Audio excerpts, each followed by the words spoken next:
Glory be to our God and Savior, Jesus Christ, for giving us yet another opportunity to come in front of you and discuss some questions which people come across.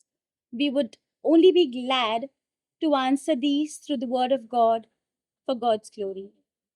Today, we would be discussing the importance of the blood of Jesus and redemption and how one can approach the throne of God Almighty. Today, we have Lynette and myself to answer these questions through the Word of God. So let's get started. Let me start with the first question. Maria, can a believer keep on sinning every day? As per the Word of God, if we look in 1 John chapter 1 verse 7, it talks about if we walk in the light as he is in the light, we have fellowship with one another.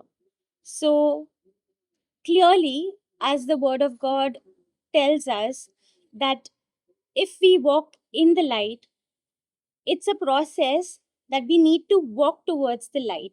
We cannot be sinning every day.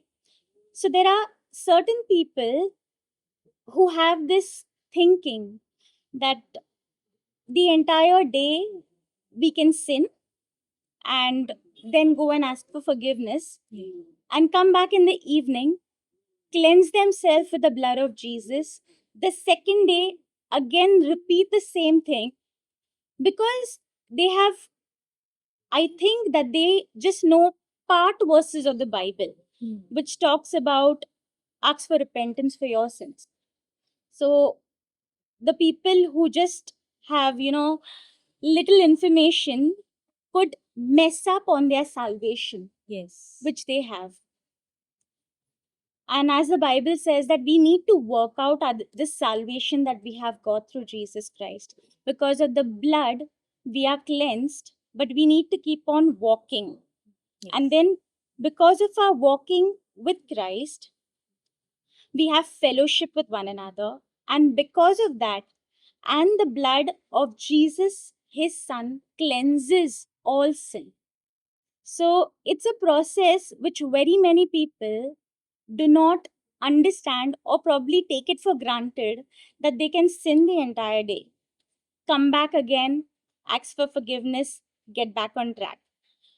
But that's not the way how Jesus operates. Of course, he loves us. Therefore, he has given his blood on the cross for our sins. If you look at Hebrews chapter 10, verse 26 and 27, it talks about willful sinning. So, people who willfully sin, though they know the truth of the Bible, it says that if we willfully sin, even after having the knowledge of the Word of God, Yes. people are doing it because though they know the Bible, though they know the truth of the Bible, so they are something, they're doing it because they want to do it and they think that the blood will cleanse us. So we need to be mindful that what the Bible talks about it. Further on, it talks in verse 27 that, you know, but a certain fearful expectation of judgment. So we probably should sit back and, you know, meditate on these verses, Yes. which will help us, remind us that sin is not a good thing. Though the blood of Jesus is powerful, it cleanses us, we shouldn't be taking advantage of the blood. But every single day, as the verse says, we have to walk towards the light by the help of Jesus. Jesus will strengthen us. And then in Psalms 51, verse 17, it talks about sacrifices. It talks about sacrifices, what the Lord wants from us. He wants a humble and a contrite heart. Yes. A broken and a contrite heart, these, oh God, you will not despise. Yes. This is something that the Lord wants. So, believers who believe in Jesus, if they have, a contrite spirit, a contrite heart, they feel sorrowful for their sins. That, sorry, Lord, I have done this mistake. Basically, repenting and coming through the blood of Jesus. Forgiveness through the blood of Jesus, we will get. But some people do this, though they hear so many preachers talking about repentance, they feel that, you know, the blood of Jesus is there. That is why they willfully sin day and night without, without asking for some people don't even ask for forgiveness. They keep on continuing and then they find themselves that why their blessings are not Yes. getting to them.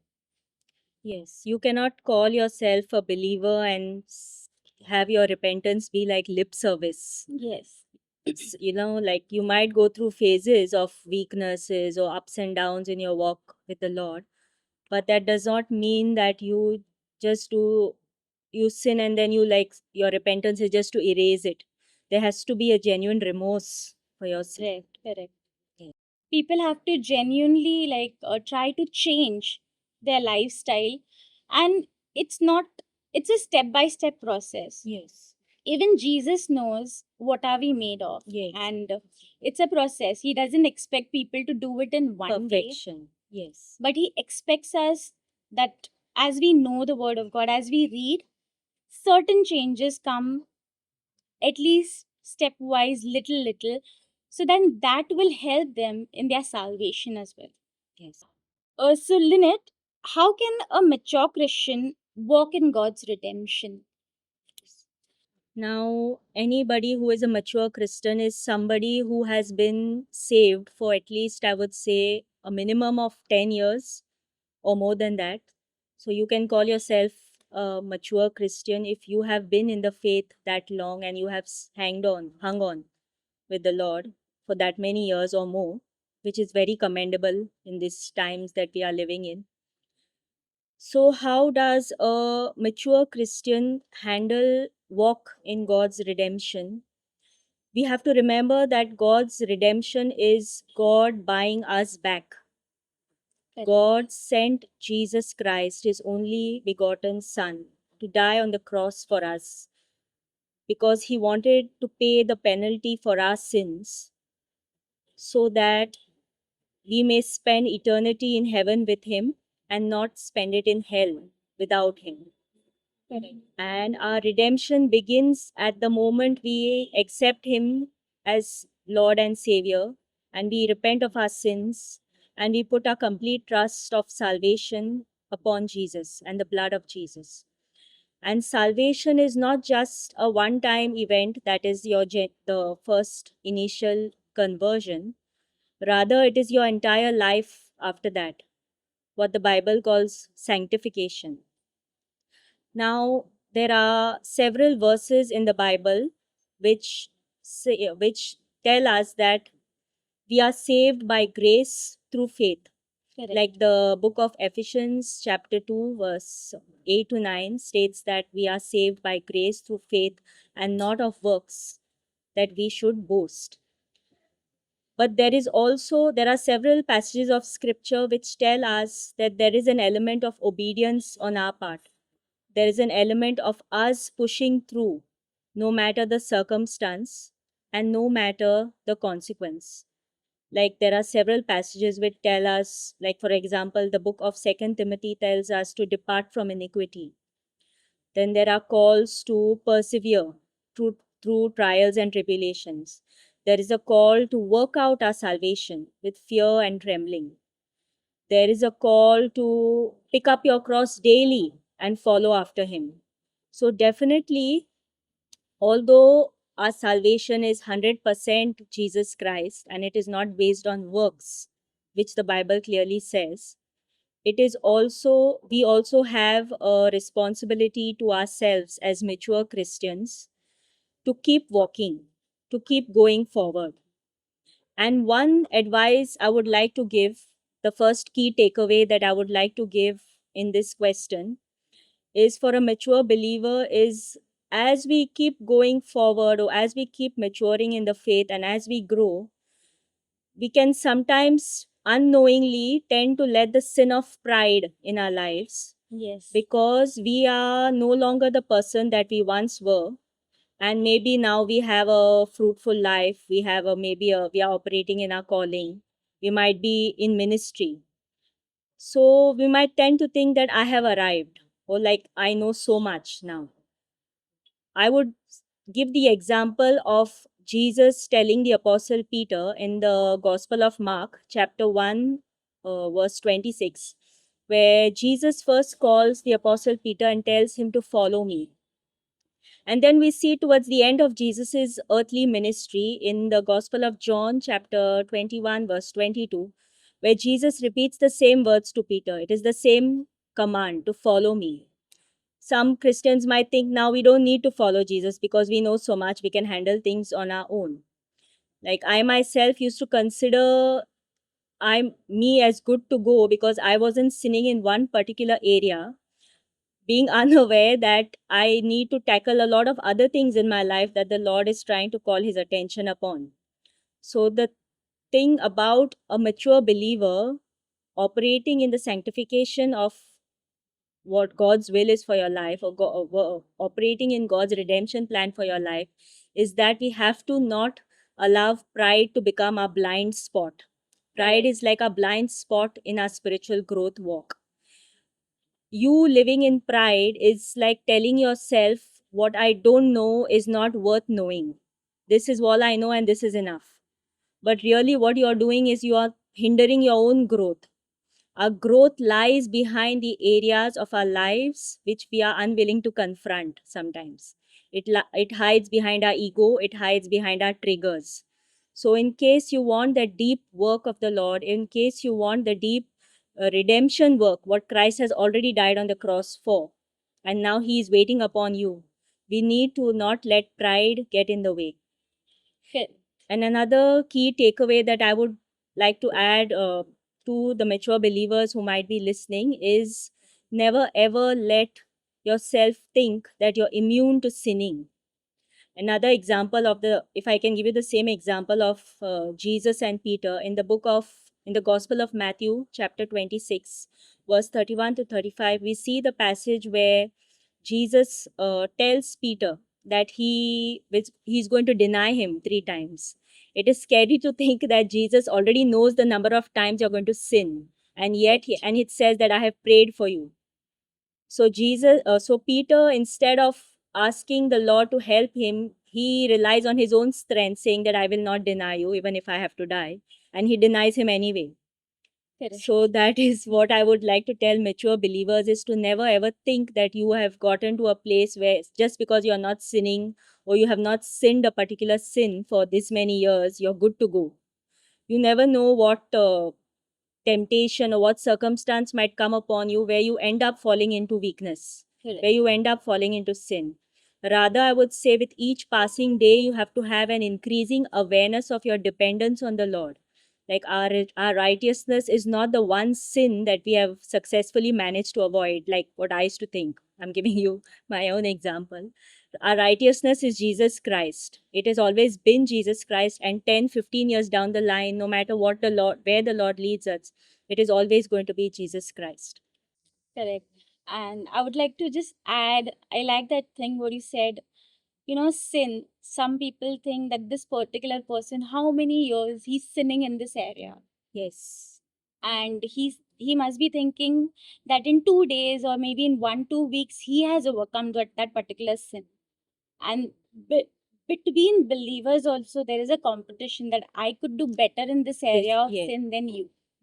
But everybody's trigger points are different, everybody's weaknesses are different. Yes. So we as Christians, don't need to compare those our sins. People are comparing sins also, imagine. Yes. Like his sin, and he's taken so much time. Everybody has their own time, and if God has given them that time, Yes. we are nobody to put Yeah.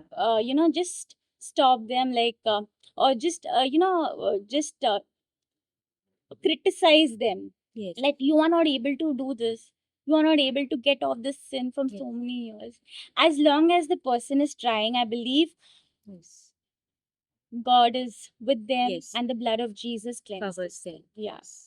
So pride for many believers in thinking that some people are unable to get off on certain sins, it's not a good thing, because we, being the body of Christ, need to encourage our brothers and sisters in the areas they are weak. We need to make them strong with the word of God. Yes. And that time we have fellowship Yes. with one another. Because when you sometimes share your weaknesses, you get a greater understanding of God's mercy and grace. Yeah. Otherwise, you would not have understood what grace and mercy was if you didn't know what weakness was. And I think because of this, comparisons of sin and I am better than you in tackling, many Christians, they shy off. They shy off in telling what they are weak at, because they feel that they'll be criticized. They feel that they would be taken for granted because of those sins. So we need to put a stop there as believers. The blood of Jesus helps us, and it helps everyone. Yes. So, Maria, what's the relevance of the blood of Jesus for humanity? So the relevance of the blood of Jesus, when I talk to people about Jesus and I give that track to Jesus, I tell that the blood of Jesus, that this track that I'm giving you, it's the best gift I could give you. So that's the thing. The relevance of that blood of Jesus is so much. It's magnificent in our life. It saves us, it cleanses us, Yes. it cleanses our conscience. Literally, the Lord even cleanses our conscience. It talks in Hebrews about it. It sanctifies us. It does so many things for us. It saves us from sins. Yes. The book of Revelations in chapter 12 verse 11, the A portion, it says, and they overcame him Yes. by the blood of the Lamb. We are overcomers because of Jesus Christ. We are overcomers in so many ways. The evil habits, wrong thoughts, bad intentions, everything could be overcome by the blood of the Lamb. Jesus' blood is so precious that as we, cleanse ourselves by asking for forgiveness by the blood of the Lamb, by the blood of Jesus, we can overcome many situations.